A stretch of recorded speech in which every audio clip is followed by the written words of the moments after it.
Hello viewers, and welcome back to Pia's Colourful Conversations. I'm your host, Sally Martin, and right here, this is where courage meets conversations. And today, I have the honor of being joined by the founder of Healing Between Worlds, and we are going to dive right in. Hello, Ryan. Hi, how are you doing? Fantastic. Couldn't be better. I mean, I've been waiting for this moment, I gotta tell you, but tell us, who is Ryan?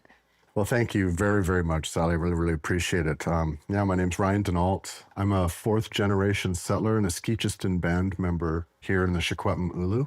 I'm coming to you today. We're coming from my home territory here on Kamloops Lake, and I couldn't be happier to be here today. I'm the owner of Healing Between Worlds. Healing Between Worlds is an organization that really was founded because of my healing journey. I have 30 years of functioning addiction behind me. Through the process of my healing and gaining an understanding of who I am as a human being really led me back to my heritage and back to a place where I started to look at the world from a different viewpoint. And through that healing Between Worlds was sort of brought together. When did you get that aha moment? Like, how did that happen to you? I mean, when you look at society and, people that have struggled or are struggling with different addictions or substances, how did you reach that? When was your turning point? Yeah, my moment was really quite extreme. I had... the foundation of who I was really sort of got ripped from under my feet. And the job that I was working at, I ended up having to leave that job because of some provincial decisions that I really didn't understand. I separated with my second wife and then got into some discourse with my family. And when those three things crumbled before me, at that time in my life, I didn't really understand who I was as a human being, and I didn't love myself. I don't even think I really liked myself, actually. And so when you're receiving all of your love from outside external sources and they all crumple away from you, you're left bare. And at that point, I'd kind of given up on the world and went into, sort of my last real addiction cycle. I'd been there a few times in my life, but this one was really terrible. Lasted for about 18 months. And I actually ended up in a hotel in downtown Kamloops and was in the middle of one of my highs, and I can't explain what happened next. I woke up from it, is the easiest way to explain it. And in that moment, I became sober and I recognized where I was and made significant steps from that moment. It was essentially, to me, it's like something outside of myself picked me up and said, you're not going to go that way anymore. We're going to get you here. We're going to put you on this different good road, but you're going to use all that stuff that you went through. That's now going to be a part of your toolkit. And you're going to go into the world in a different way, and you're going to have a different voice because of what you went through. So my moments really was a critical snap second. Yeah. And my life has been different since. Wow. Yeah. That is very inspiring, Ryan. I mean, what does it to grow up as an Indigenous child in Canada? What is the difference compared to non-Indigenous communities, or what's your background like as an Indigenous person? Sure. And so that's a very complicated question for me because I don't know. I'm not 100% Indigenous. So I don't know what it's like to be born on the reserve. I don't know what it's like to have two 100% Indigenous parents and have that wholesome history of what happened in Canada within the family. So I just recently found out, actually, I thought I was half British, but I'm actually Irish, Scottish, and British. And then on my Indigenous side, I'm Indigenous with a little bit of French. And so I've got 2 colonizers and 3 colonized within my body. And so it's a very unique sort of space. But when I was a child, I thought I was half Indigenous and half British. And so that's sort of how I was raised. And I was raised in Kamloops. And the reason why I was raised in Kamloops was because my grandfather had passed away in a railway accident. That he was working for CN Railway at the time. It was pre-1960, and in Canada, pre-1960, you were not allowed to vote as an Indigenous person, and you were not allowed to take anybody to court. And so when my grandfather passed away in a rail accident, the railway decided not to pay the death benefit. And my grandmother had no recourse. There was nothing that she could do to take anybody to sort of put her hand up and say, I deserve to be treated better. There was no mechanism for that back then. And so she had to give up her status. And because she had to give up her status, she ended up off the reserve and in Kamloops. And that completely changed the course of our family's history. And so our family is essentially successfully assimilated by the Indian Act in Canada. And so for me, I grew up thinking that I was something different than what I was when I was a child. And so I didn't recognize the Indigenous part of me when I grew up. Other people didn't really bring it up with me either. It wasn't until I was a teenager and I got into middle school that things drastically shifted. And from that moment on, there was a lot of racism. And the racism that I felt back then was very different than the racism today. The racism today is kind of under the surface. This was much more direct that I dealt with when I was younger. It was funny, the first few times that happened to me, where I faced sort of that sort of anger and that, whatever that is, whatever that, I think it's really a fear at the end of the day. But whatever that was, I faced a lot of that quite aggressively when I was in those sort of earlier years. And then I found a way to talk myself out of it. And I became a chameleon for people. So the effect that it had on me was I became who you needed me to be in order for you to accept me. And that happened for many years. And I think that's really that's the core reasoning around a lot of my addiction, was that I wasn't authentically being me. Right? I was being what you needed me to be in order for me to be accepted. And that acceptance was more important than being authentic. And of course, since I've healed, that's flipped completely. And it couldn't be more different. And it's so liberating, actually. It's so liberating. Sometimes I always say, you can be your own self, but as long as you're being authentic, there's nothing as liberating as that. But before I digress, I just want to hang on to a point that you mentioned. Indigenous communities were not allowed to vote until later on. Diving more into that, what part of the history do you think the world needs to know? I think even like for me as a non-Indigenous person or an immigrant or Black Canadian, there's so many stories and so many parts of Canada that I didn't know coming here. And I'm sure many, many people come and they're very shocked. Canada was colonized? What do you mean? Yeah. So when I think about the story that the world knows is very fragmented and very little as it pertains to, the history of Canada and also the history of the Indigenous communities in Canada. What are some truths that have not been unpacked for the world to know that, yes, Canada went through colonization, and yes, this is what that looked like? Sure, and I guess there's a couple different ways to look at that. I mean, doing all of this engagement work in different communities on these extraction projects in Canada, all these things that have a lot to do with title, with rights, and how we're extracting that land in unceded territory. And so, we're shifting because we get into these conversations, and far too often the people on the other side of the table of these conversations don't know what happened here in Canada. Right. And so over and over again, I'm running into this in this other work that I'm doing. And so that's where some of the shift is coming. I already do this work as a part of Healing Between Worlds, but really at the end of the day, what people don't recognize often is how this happened, not only here in Canada, but this is across the entire planet that this has happened. And really, this derives from the 1400s, and this derives directly from the church. And, at that time in history, we just found out that the earth wasn't flat. We just found out that we weren't the center of it. And so the church sent out explorers, right? And the explorers were charged with two different things. The first one was to find another trade route to India.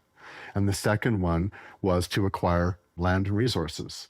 And the way that they were able to acquire land and resources was through some different doctrines that they were sort of charged with. And they had these documents with them that if you were not Christian, you were not fully human. And so as soon as you weren't Christian, then you were less than. And that allowed these explorers and settlers to sort of walk over those people as they found them. And the second piece was that if the land around them had not been cultivated in an agricultural way, then it was free for the taking. And so those two things charged Europeans as they came across and found North America and eventually found Canada. It charged them with that ability to come in and supersede and override human beings that had lived here for well over 10,000 years. And those human beings had governance, they had laws, they had traditions, they had customs, they had language, they had very complex organizational skills and ways of being in their community. And it was a very, very different way of being. It was very connected to the land as a relationship, not a resource. And so, you know, when you think about how Europeans came across Canada and eventually took that over, they did that across most of Canada with treaties as they came across. But a lot of those treaties aren't being followed. And a lot of those different ways of being really had shifted the way that Indigenous people were able to survive and thrive on their land. Right? And as this land continued to be taken away, eventually Canadians believed that they were so superior to the Indigenous people that were on the land that they would offer for them to become Canadian citizens. And they would give up their status as being an Indian, and that they would walk into Canada's open arms and want to adjust to this much, much better way of life. Well, Indigenous people don't feel that this is a better way of life. And I would argue with what we're seeing across the planet right now, that colonization hasn't worked. It's not sustainable, and it's not something that we should be looking to continue moving forward if we want to survive on this planet in the way that we should be able to. And so when you look at Canada and you look at what happened, you know, I won't even really get into the residential school system because at one point, the Canadian government realized that Indigenous people weren't going to shift. Their way of viewing the world was so drastically different that the adults just, once they understood their way of being, they weren't going to shift from that. And so that's what started the whole residential school system, and the government making that distinction and decision that they had to take the savage out of the Indian and really sort of work with the children to achieve that goal. And so that's what started that whole horrendous chapter in Canadian history. And most people outside of Canada have no idea. But not only that, when I grew up, I'm 52 years old. When I grew up and went through school, I wasn't taught that either. And so even as Canadians, most of us don't recognize that. The older Canadians that you're dealing with, they were never taught this stuff. It was more of a kumbaya sort of approach to how we all came together, but it's very, very different than the reality. I mean, the residential schools were definitely a very dark past. What are residential schools and what purpose were the residential schools serving? The residential schools really were born shortly after the Indian Act came into inception, which was in 1867. And so getting into the late 1800s, the residential school system started to be sort of fundamentally framed out. And the Canadian government were trying to win over the hearts and minds of Indigenous adults. And when they realized that there was absolutely no way that they were going to be able to do that, because just fundamentally the way they look at the world is very, very different. When they realized that, they then made the decision that they had to try to assimilate that thinking in a different way, and they chose to do that through the children. And so beginning in the late 1800s, the residential schools started to be erected across Canada, and children started being picked up and taken to those schools forcibly. This wasn't a choice. This was demanded through the government. In Canada, prior to 1950, an Indigenous person is not considered human. Prior to 1960, they're not able to vote and they're not able to take anybody to court. So while these Indigenous schools are being erected and raised, the Indigenous adults don't have any rights. And so the children are taken without consent and taken to these very cold, ominous brick buildings. Institutions. Yeah, these institutions are tough. I mean, the Indigenous children, they're not allowed to, through the Indian Act, customs are taken away, language is taken away. hunting and gathering and rights are taken away. And so through that process, when you get to the residential school system, the moment that child enters the school, they're no longer allowed to provide their spiritual being. They're not allowed to practice any of their customs, not allowed to speak the language. And some really horrendous things are done to them to ensure that they're not doing those things. And then in place of that, their spirituality becomes Christianity, and their way of being becomes learning the English language, starting to learn some remedial math and English skills and stuff like that. But it was more sort of setting them up to do menial work and stuff like that once they got them incorporated into Canadian society. And as a parent, you had no right to go and fight for your child. None whatsoever. Actually, generally speaking, you didn't know where they went. Right. Yeah. And the government would never disclose the location or where the children were taken. Right.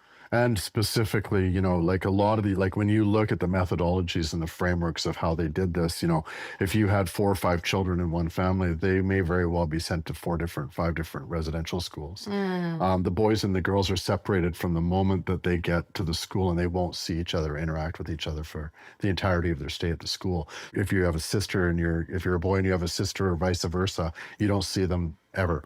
So you have no interaction, no connection, even with your peers, even with your cousins, with your brothers, your sisters. All of that is taken away.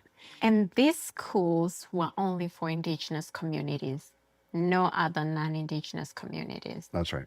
Wow. Mm-hmm. That went on for well over 100 years. And so when you look at that system as well, one of the things that really, as I did the research on this, one of the things that really disturbed me was, you get into like the early 1900s. And so the residential schools have been running for about 25 years at this point, 30 years at this point, I believe. I might be a little off on the timing there. But you get into the early 1900s and they start to get some rumblings through the systems and through the communities that some things in the residential schools aren't going well. And so the government, which the government does often, they hire third-party consultants or lawyers to go in and start having a look at what's going on in the schools. And one of the earliest letters that I could find, and there might be some earlier ones than this, but this was what I found, was actually by a gentleman of the name of, I think it's S.D. Blake. And he writes to the Canadian government essentially saying to obviate the alarming concern around the closeness to manslaughter, the government is getting in this realm and getting to this place where they're responsible for some of the deaths that are happening in the schools. The last residential school doesn't close down until 1998. 98. Yeah. And so you're talking about 91 years later until the residential schools closed down from seeing these kinds of reports coming in that we're openly getting close to manslaughter. And we don't react for that long as a governance. I'm ashamed of that. And I think all of us should be ashamed of that, that this kind of approach was taken. And once we realized that we were doing this level of damage, we still didn't change course. Right. And again, that comes from that superiority complex and really believing that at the end of the day, they were doing the right thing for those children. And that's crazy to think about, that we thought that was the right thing. Yeah, that's really tough. Before we pivot here a little bit, you touched on something really important that I really want to circle back to, was the TRC, the Truth and Reconciliation Commission. Do you feel like there has been a lot of progress being made through that declaration or document, or do you feel it's just words written but implementation hasn't been done? How do you match the two? I think right now, if you look at sort of what's been done on the 94 calls to action, so the Truth and Reconciliation Commission comes out with a final report, which sort of summarizes everything that's happened in Canada, but it also provides us with a framework of how we can build a road towards reconciliation, and that's through the 94 calls to action. I would say most Canadians have very little knowledge of the 94 calls to action. I would say most Canadians have very little knowledge of the 94 calls to action, and it is overwhelming when you start looking at, so there's, with the United Nations Declaration, which is the beginning of cascading into Canadian law, and then you add the Truth and Reconciliation Commission, you've got 47 separate articles from the United Nations Declaration, 94 different calls from the Truth and Reconciliation Commission. It is a bit of a beast to try to understand that. And I would say that, if you look at how we have started the implementation and understanding process of those calls, that we're probably going to take about 75 years to get through that as a rough estimate. It's going to take time, and it's going to take resources, and it's going to take a real shift of the lens for us to get into some of the more complicated and complex portions of what makes Indigenous people whole again, so that we can have a relationship where we're connected and we're equal, rather than this superiority one way or the other. I'm gonna say what Martin Luther used to say: "I have a dream." That's the dream for me too. When we get there, I'm praying for that. But shifting gears a little bit, tell me about what are some of the practices that Indigenous communities have used to stay resilient over the years? Are there certain traditions? What has kept the Indigenous communities, There is a resilience of the people that have survived. And you have to look at all the different things that happened with the residential schools and the smallpox epidemic and tuberculosis. And, there was a lot of, there was so much dis-ease or disease, I call it dis-ease, that came with the Europeans coming across to Turtle Island. And I'd say that attrition probably provided the foundation for the strength that's starting to rise back up again.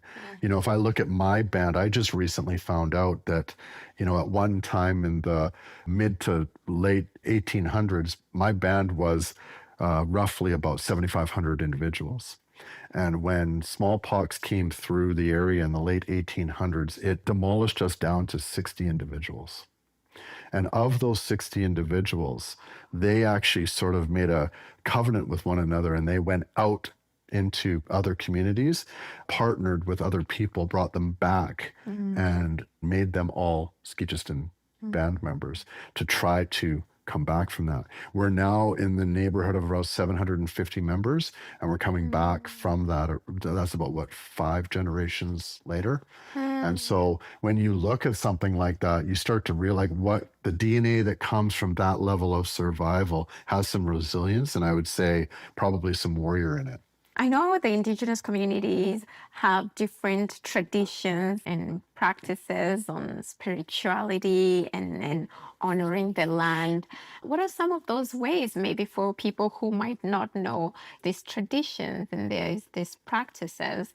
We have the smudging, which is very popular. I think that's the one that I know, and the beautiful powwow dance.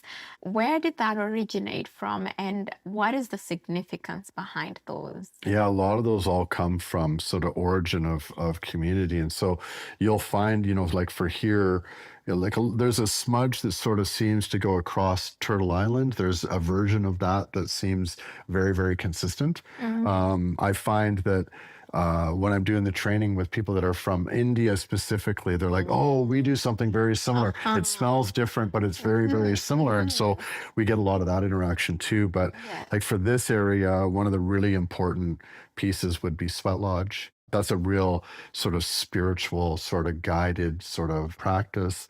You build the lodge, you build a small pit in the middle. It's built in a circle. As you go in there, you, through fire, heat up volcanic rock. We call them grandfathers. You usually go through a number of different rounds. And so one of the rounds will be for the women, one of the rounds will be for the men, one of the rounds will be for yourself, one of the rounds will be for, it kind of goes through that sort of modality. And through that, there's all kinds of different songs and drumming and rattling that you go through. And then you're honoring yourself and everybody around you in creation as you sort of go through that process.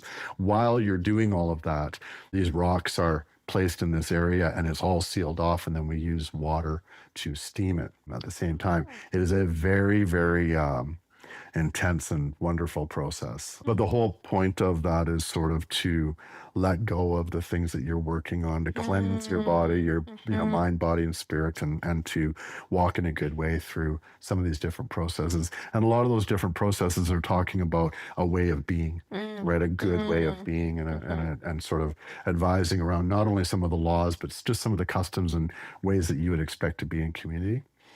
And is that open to other people in community? For instance, it sounds like something that I would really be inclined to do. Is that a practice that is open to other people from other communities, or it's strictly for Indigenous communities? I think it depends on the lodge, and it depends on the community. And again, those are all, well within their rights to just make those decisions on how they want to include or not include. I know for the community here, Tecumseh to Secwepemc, I know that they have public sweat lodges and that they provide opportunity for people to experience that. So yeah, that's definitely something you can go and look into. They've got different days for the men and for the women, and they do offer that. I'm signing up. Yeah, so there's stuff like that. I guess some of the other things that would community dinners and community, breaking bread together is a really, really important part of the custom within Indigenous communities. So even that, as far as a connection, there's also processes to becoming a man and processes to becoming a woman. So you go through these different things. So there's fasting processes, and there's being out on the land for days at a time, and some different hunting things that you do, gathering things that you do to learn and to become sort of more of a well-rounded sort of adult human being. Thank you for sharing. Wow, quite a lot about Indigenous histories that we have to unpack and learn. And I'm so excited about continuing to learn more. I think there's just so much to unpack. I don't think we could ever unpack it in just one sitting. So we're going to pivot here a little bit into diversity, equity, and inclusion, or equity, diversity, and inclusion, however way you like to put it. But tell me, what does that look like? I know you mentioned, and also other individuals have mentioned to me, how they perceive DEI. How do you see DEI from a Ryan perspective? Let's start there before we come to the systems perspective and way of doing things. Yeah, I mean, if you look at some of the vision and the mission even of my organization, one of the taglines that I have is "We heal when we walk together." And that walking together means just what it means, together. We're not separated. We're not separated by our skin tone. We're not separated by where we were born or what country we come from or what customs we've inherited as we've been born into a community. When we're born in that moment, there is nothing there that's framing us any different than one another. Right? It's only through our learned experience that we start to make these shifts in who we are and have all of this division about what's right and what's wrong, right? That we don't start that way. How did your truth get to your truth? Right? And that's a question we all have to ask ourselves. I've had to work so hard on that, Ryan. And I got to tell you, there's so many things that I discovered that I was like, oh my goodness, I can't believe that thing that happened 30 years ago, that thing that I had when I was 8 years and didn't understand anything, and I've held that as my truth to date, so I really had to unlearn some of those things and those processes.